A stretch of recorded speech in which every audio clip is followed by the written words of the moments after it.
po. Katulad sa diha. Ayaw pa lang lagi lamok.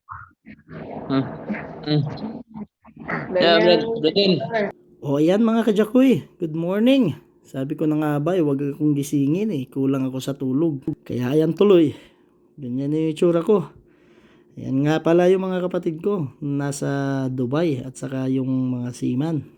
Gusto kasi nilang makisali sa vlog natin, kaya ang ginawa ko, in-screenshot ko na lang.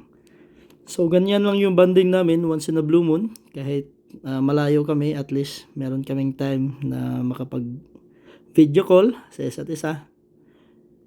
At shout out sa dalawa ko pang kapatid na si Sir AG Day Dinglasa at saka si Bunjing na nasa Cebu ngayon, nagtatrabaho sa airport. Ingat kayo lahat palagi at miss ko na kayo.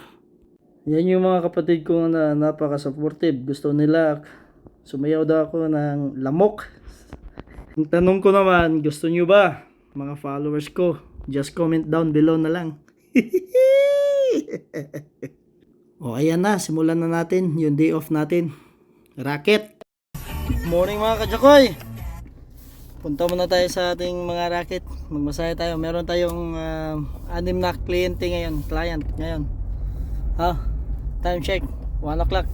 Take the next right onto Cityscape Row Northeast. O ayan, nagbibenta din tayo ng mga chorizo. At saka skinless di Cebu. Ayan mga kajakoy, aside sa sideline natin may hilot, nagbibenta rin tayo ng chorizo. May mga order tayo. Mayroong order ngayon dito, 5. So, ayan. Deliver na natin to sa X-Mart. Peso. Ito po ate. Yapit kita sa vlog. Hi ka sa vlog. Salamat sa diba. Salamat ya. Oh, mag-business na lang magbenta. Pag natapos kinis diya. Pero lumin na siya. Sige, ang kita. Salamat. Oh. Oh, ayos. Business na pag gusto niyo ba? Na, sige te. May skinless.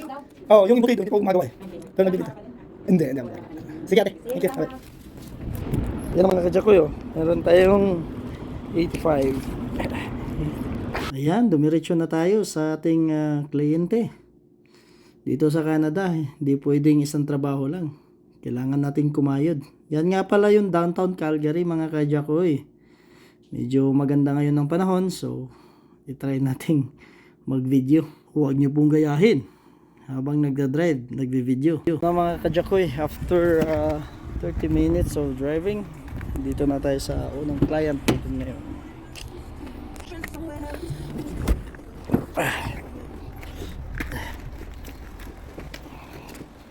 Yan na. May ano pa. Okay mga kajakoy, tapos na tayo sa dalawang kliyente natin. Punta naman tayo sa dalawa pa. Take the next left onto Coachway Road Southwest, then turn right onto Old Banff Coach Road Southwest. Natin binigyan tayo ng papaitan, pampulutan daw. Salamat! So habang nagpapagas tayo mga kajakoy, gusto ko lang ipakita sa inyo, yan yung Olympic Park dito. O yan, hindi ko na nakuhanan yung ibang kliyente natin mga kajakoy, medyo kinapos tayo sa oras. So ito na po yung huling kliyente natin. Maraming salamat sa tiwala. O yan, it's home time mga kajakoy. Worth it yung day off natin. Ito yung ginagawa natin pag day off. O yan, happy wife, happy life para kay Angelina Jolie. Maraming salamat po sa panonood. Pa-follow na lang po at share. Salamat!